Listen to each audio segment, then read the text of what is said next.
Ah, the subject of empty space is not empty, It's absolutely swarming, teeming with light moving in every possible conceivable direction from every other body in the universe. And a million radiations beside from each of such bodies. There is no such thing as empty space, and indeed the space itself has to be some sort of constitution or fabric, to overstate the point, but some sort of being, existence, that can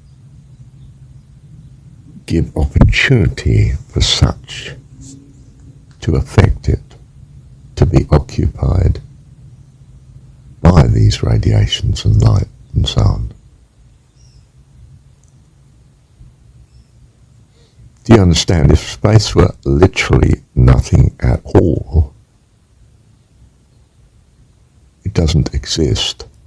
If it was literally that, something that does not exist, then there's no way you could pass through it because it doesn't exist.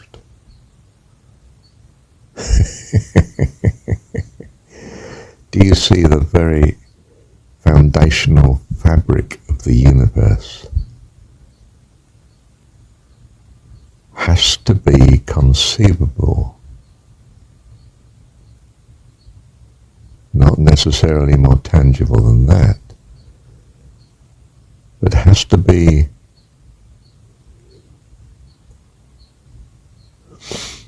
the instigator or the effector of mind, and therefore has to be, in some sense, what thought is.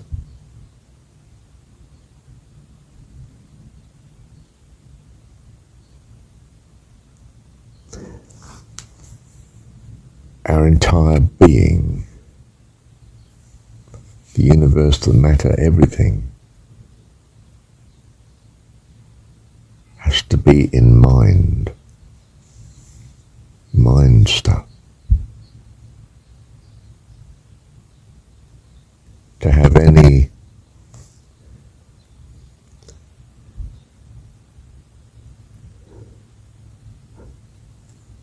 to be able to be conscious of it, it must have something that generates thought.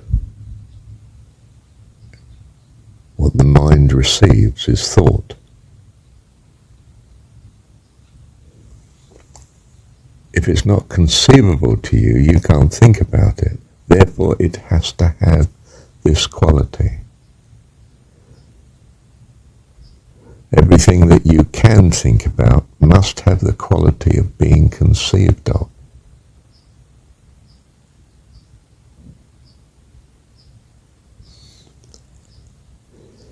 In some sense, must have a feasibility. By which we mean, therefore, some sort of rational consistency, or it's just incomprehensible, you see. It has to have an integrity, a structure, a consistency of some sort.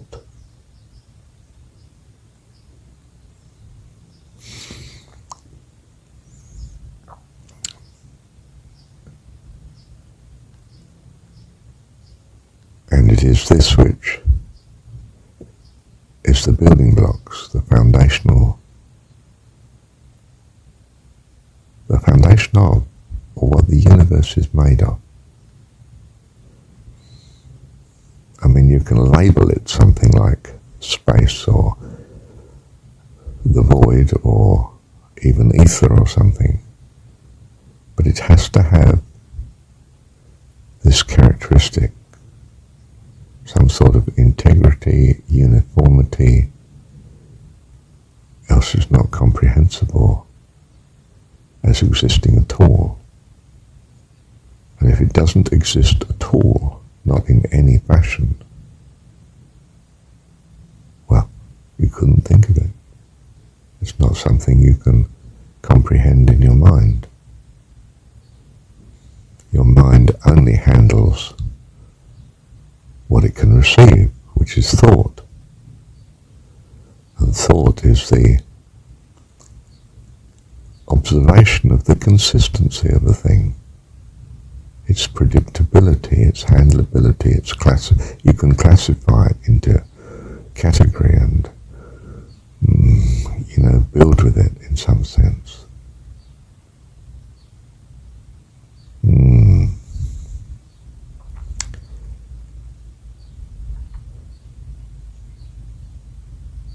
What brings this into being?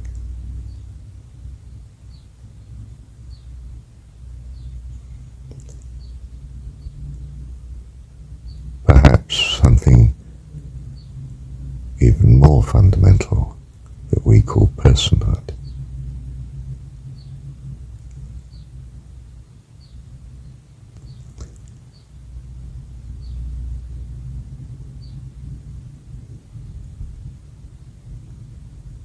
That has an even greater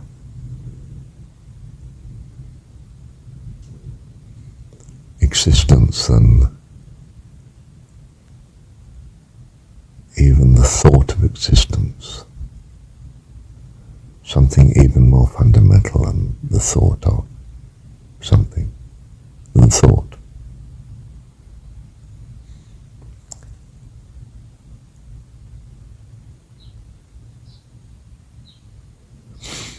We're way out of our depth here.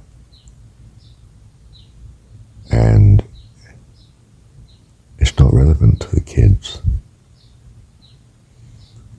They don't need to screw their minds up trying to work it out. All they have to do is learn to be thankful. Say thank you, dear. Say please. And please trust that I do love you, even though you can't understand what I'm asking you to do.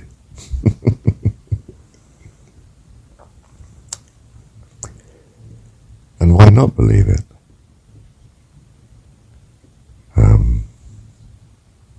They may be the only people you know. Especially in the modern world, with very few other adults around. Important then that parents pull together, or there's no way the child can know which one to follow and which one to reject. And if they accept both and they're of different view, they may just cancel each other out and the child's left with chaos. Big problem. Parents that don't pull together. It was less of a problem when the man was out all day, fighting, earning a living out there, and comes home very little when the child's actually awake. Parents spend the evening together, but the kids are in bed, and dad's at work all day. There are brief glimpses of him at the weekend when he's got time to talk to you.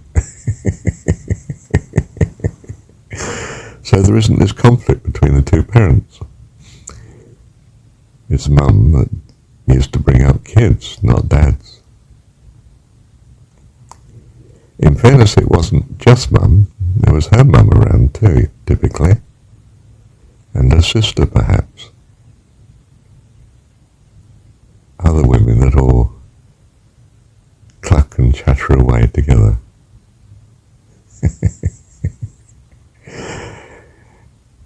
And I might say they had so many children that were also around with each other that the kids spent far more time or got far more contact with other barbaric persons, namely children, than their parents anyway. In other words, you used to learn the hard way by experience. The teaching was pretty scarce, but at least the teaching you did get was,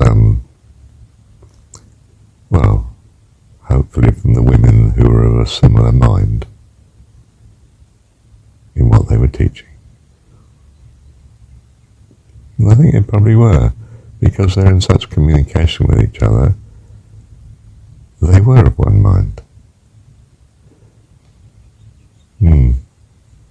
Or mindless as husband might see them as, but still. No, not really, that's a bit cynical.